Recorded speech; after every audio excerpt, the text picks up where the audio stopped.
What's up, you guys? Today's video is going to be a Q&A. I got a lot of questions here, so let's just get right into it.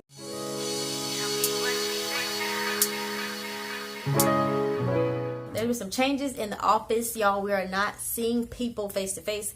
We're actually doing our office visit over the phone, so I'm kind of happy about that, which is kind of strange, but I know it will help a lot of people because obviously some people don't even have a ride to get to probation. So the fact that we can not see them, but conduct the visit over the phone versus having them come here, like struggling trying to find a ride, is amazing. Can you drop me a comment down below? Let me know how your area has been affected by this pandemic, because I want to know. It's kind of interesting. It's kind of creepy at the same time. Yeah, we still have to come to work. We can't stay home. We can't work from home. There's some agencies nearby that are working from home. They have their computers at home. They see their clients via video, but no, we don't do that. We can't do that. I would like to do that. I wouldn't mind staying home and just calling everybody, but nope, in the office, trying to limit the amount of contact so that we can help stop spread, whatever this thing is.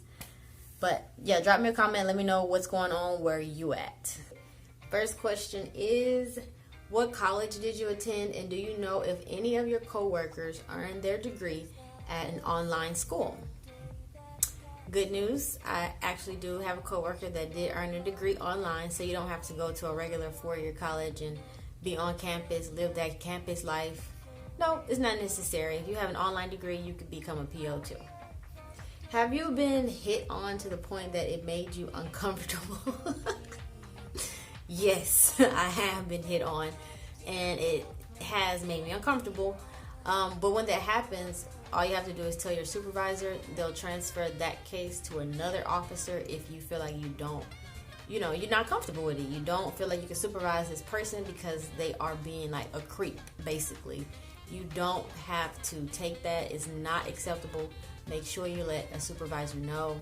When it first happened to me, I was kind of taken aback. I'm like, I wasn't used to it. I had never been in law enforcement, not law enforcement, but I had never been in criminal justice before. So I kind of thought, they would come in, be respectful, blah, blah, blah, blue. No, that's not the case. So if that happens, just, like I said, tell a supervisor or something, and they'll take care of it. Have you ever been bribed? No, nobody has ever tried to bribe me. Probably because I'm really upfront and straight to the point. I'm very direct. I don't play around in the office visits. I kind of just get to the business. And if we do get to a point where we're more, the conversation is going a little bit easier because all of the terms of probation have been completed and you're just coming in making your payments, things tend to get a little bit easier, and then you might become comfortable with somebody, but they've never been that comfortable to bribe me. Nah.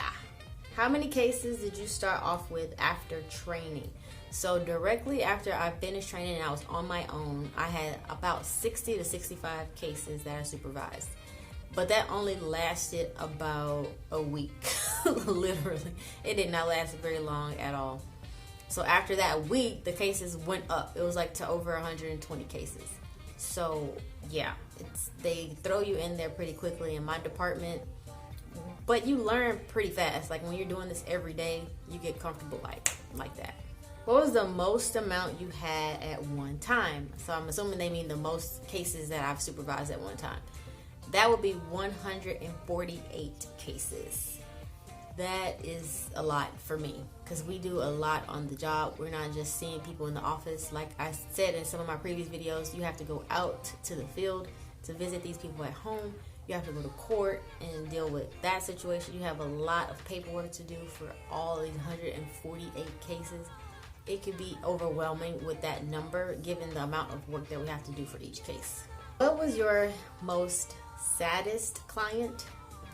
So for that, I don't want to give too much information. Obviously, I can't do that legally. But I can tell you that there was a defendant who did struggle with addiction. He was going back and forth to rehab, trying to get help. He had been going to rehab even before probation. So when I got the call that they found him, OD behind a building, and it just kind of broke my heart. That, I would never ever forget that. He was so sweet, and he was really trying hard in his life to kick the habits, to be drug free, and it just ended in a very, very unpleasant, sad way. What was your most successful client? Now that's a good question.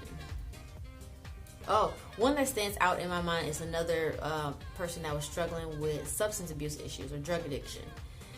When she started seeing me, I'm going to tell you right now, she was bad. It was bad. It was bad. It was real bad. She was real, I'm going to just say it like it was. She's kind of strung out. She was heavily addicted. I'm not going to say what drug it was. I mean, because like I said, I don't want to give too much information away and, have there be issues. But at the end, she ended up going to jail. But she did end up getting help. She got sent to rehab. She actually took the program. She wanted to be better too. And this program actually helped her. She actually got her kids back. She got out. She got a job. And now, she's actually done with probation. Yeah. But yeah, that's the most successful one. When they get off drugs, they get their kids back. They actually get jobs. Their family starts to talk to them again. That stands out the most to me. Are you going to get your master's? Okay, so no. Me personally, I don't see a benefit in getting a master's degree for this career. And another question was, do you want to be a supervisor? No, I don't. I'm just going to tell you like that. No, I don't want to be a supervisor.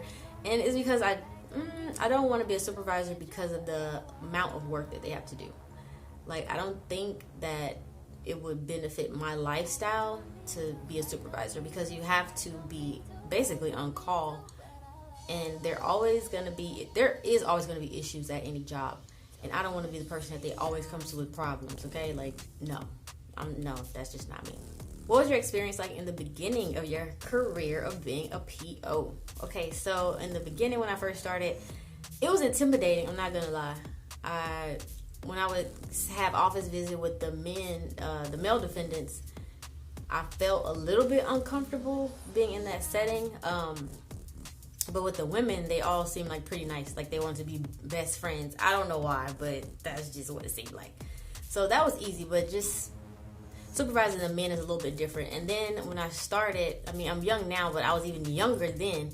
So I felt like nobody was going to really take me seriously. But I did get respect. And you come to find out that people, they don't want to give you a hard time. They want to get in and out just like you want them to get in and out. So it gets easy real quick. I guess that already answers this next question, which is, how did you adjust to being a PO? It was a breeze. Like, I think the people that you work with really makes a difference. Like your coworkers, your management, supervisors, things like that. They help to make you comfortable. Even the people in the area of town you work in, the kind of cases you supervise. So I don't supervise like sex offenders. I don't supervise cases, assaultive cases like domestic violence. I don't supervise a lot of drug courts because we have drug courts. We have a lot of specialty courts. So a PO, you don't only have to be a regular line PO like me. You can be specialized. You can go to, like I said, drug court, recovery court, which is for DWI offenses. If you want to be a sex offender officer, they strictly deal with sex offenders on that caseload. So I don't have to deal with so much, I guess. So my job is like a little bit easier than some of the other positions. You can even be a court officer where you just go to court. You deal with the paperwork side. I think in court you may supervise like 30 people face to face a month, but majority of your time is spent in court. So if you enjoy being in court, check that out. Was your training enough to get you by? No. This job, you have to learn on the job. Like, somebody can tell you all day like what to expect. This is what it's going to be like. No. Once you're in it, every day you learn something new. Like, I've been here almost 5 years, and it's stuff that I still find out almost every day. And then the department changes, times change, criminals change, trends change, and you have to adjust to those changes. Changes can be in policy, how you conduct office visits, how you interview your clients. So things always change. You just gotta roll with the punches, and then you'll be fine. A lot of people want to know about the salary or the amount of money you make. Can you be comfortable can you live comfortably on a salary of a probation officer? My answer is yes. I'm a person that I like to go on vacation. I like to go out to eat. I don't like to just pay bills and not have any money left over. Like, no. Obviously, you're not going to be just flossing around here in a Range Rover or something like that. But, I mean, you can make a comfortable living for sure, without a doubt. And then, like I said, there's specialty caseloads that you can get where you get paid even more. So there's room to move up. You could be supervisor, senior officer. I mean, there's different levels to this, okay? So you could be a probation officer. You could be a parole officer, state probation officer. There's just a lot of room to grow if that's what you desire. And then, of course, with moving up comes more pay. So I would definitely say go for it.